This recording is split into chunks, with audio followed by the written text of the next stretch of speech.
उनकरा में का दिक्कत बा कि आखिर 4 दिन भइल अभी मिजाज नहीं खे बनल। मेहरारू नया नया घरे में आइल भी आ। अरे मान ला एक दिन आदमी थकल खेदाइल बा, आदमी मिजाज नहीं बनल। अब 4 दिन से नहीं खे मिजाज बनल तो कह दो उनका इलाज कराओ। अब कह कहिया मिजाज बनी, अब नहीं बनल तो बनबो नहीं करी। लेकिन हई तरह सब तरस तरह जे लोग कहता कि भोजपुरी में अश्लीलता हो गई बा। हम कहतनी कि रोज बढ़िया बढ़िया धुन आवता केहू सुनोइया नहीं खेता काहे के केहू गाई। जो गीत गाया था कि देवरा ढोड़ी चटना बा और बाकी लोग गई का सुते और लोग कमिटी के लोग कहाँ बा। लोग जे लोग कहता कि गंदा गीत गवाता, जो देवरा ढोड़ी चटना हुई एक दिन पहले नहीं क्षमा करेंगे 1 महीना पहले एक देवी गीत गाया था, 400 व्यू खाली रहे। 400 व्यू समझ लो, मैंने खाली 400 आदमी देख ले ना। और देवरा ढोड़ी चटना के एक दिन में 50 लाख आदमी देख ले ना। अच्छा जेकर जौन चीज का श्रोतरा हुए नु गए भैया, बिरहिया गावत गावत स्कॉर्पियो किनत किनत जोर हो जाता। खूब बढ़िया बात बतियावत लो, खूब प्रसंग गावत लो, और खाली एगो ढोड़ी चटना गा के एक दिन में फॉर्च्यूनर लेके आइले एक दिन में। अच्छा ओकर मन भक्ति उरी लगी कबो। महिंद्रा थार कैसे लेके आई, बढ़िया गीत बनता केहू सुनोइया हो ही नहीं तो कहाँ से सुनी। लेकिन हमनी के ठीक बात भोजपुरी के दांज हमनी के ना कल जाई, काहे कि भोजपुरी नदी है, बिरहा महासागर है। बिरहा के भोजपुरी कबो ना पाई कभी जीवन में। लेकिन है तरह सुनी है कैसे साफ सुथरा।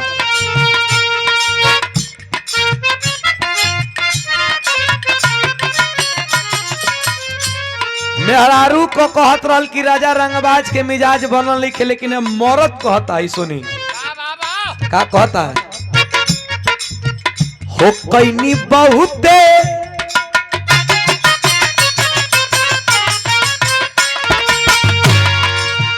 हो कैनी बहुते चिरौरी त जाके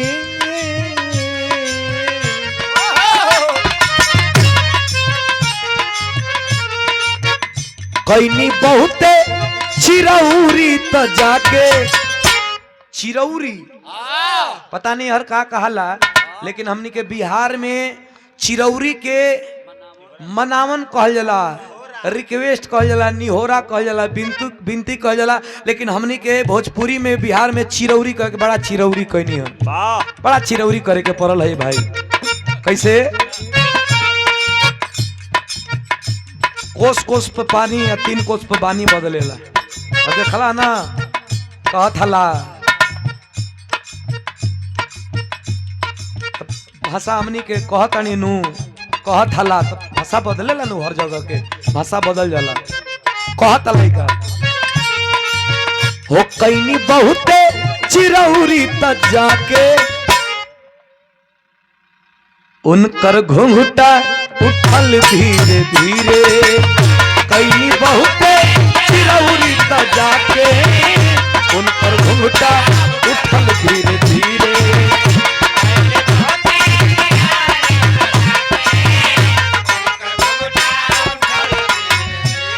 भैया औरी मरद के मिजाज ना बनल रहा, लेकिन हर मरद का मिजाज बनल बा चिरौरी पर चिरौरी करता है।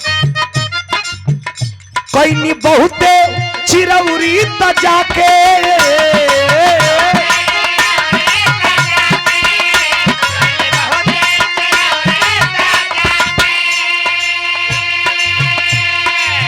हो कैनी बहुते चिरौरी त जाके हो उनकर घुंघटा उठल धीरे धीरे। हो कैनी बहुते चिरौरी त जाके कैनी बहुते मनौवल त जाके उनकर घुंघटा उठल धीरे धीरे। आखिर सुनो एगो शब्द औरी कभी कहता रे हो तन के बतिया। ए छवि भैया तन के बतिया में जे रूठ जाला, तन के बतिया में जे रूठ जाला, जे तनी तनी बात में रुस जा खिसिया जा वो करा खातिन बा। हो तन के बतिया में जे रूठ जाला, निक लागे न उनके मनावल, हो निक लागे न उनके मनावल। ए संदीप भैया, जब आई न केहू मनावे, हो जब आई न केहू मनावे, छूट जाई रूठल धीरे धीरे।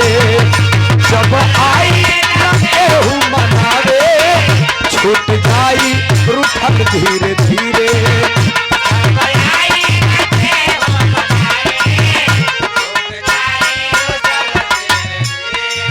मनावल कब निक लागेला और रुसल कब निक लागेला, जब मनावे वाला होखे आ केहू मनही वाला ना रही तो धीरे धीरे छूट जाई रुसल।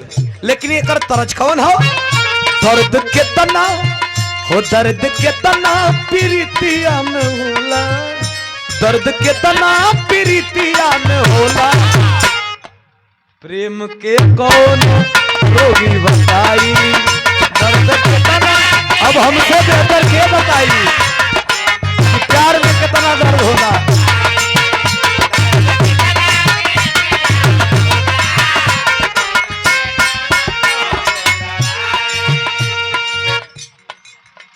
अमरेश यादव, अमरेश यादव भैया के द्वारा शानदार 100 रुपया पुरस्कार, चरणों में कोट कोट प्रणाम।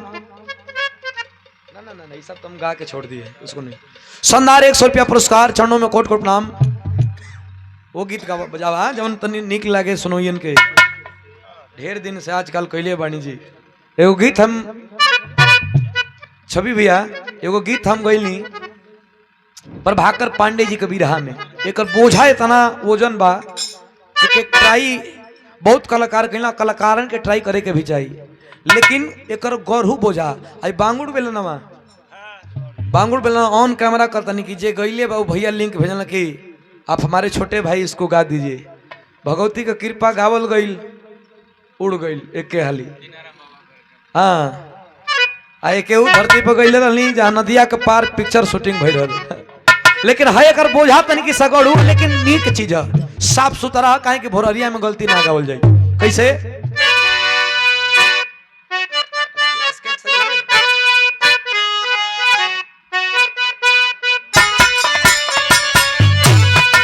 ऋतु बसंत ऋतु नजी कोनो मेहरारू अपने मर्द के कहती है, तने के क्लियर कर भैया, साफ नहीं के बोलो। अरे 1 साल से आजकल कैले बानी जी,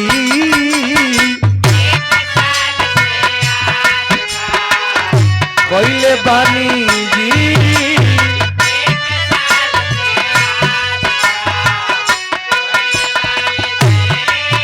अरे कौन बात के ईर्खा रउआ धैले बानी जी।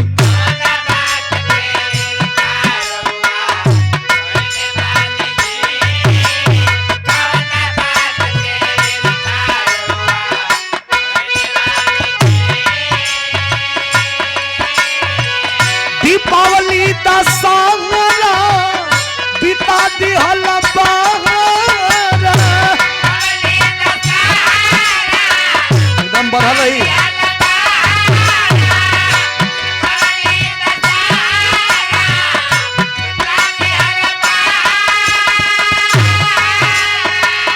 दीपावली दशहरा बिता दिहल बहरा, असो के फगुनवा सोखब का, असो के फगुनवा सोखब का, सब कर कमासु आ गईले घरे, सब कर कमासु आ गईले घरे। रउआ कमा के राजा मुख बुका सब पर कमासु आ गईले घरे रउआ कमा के राजा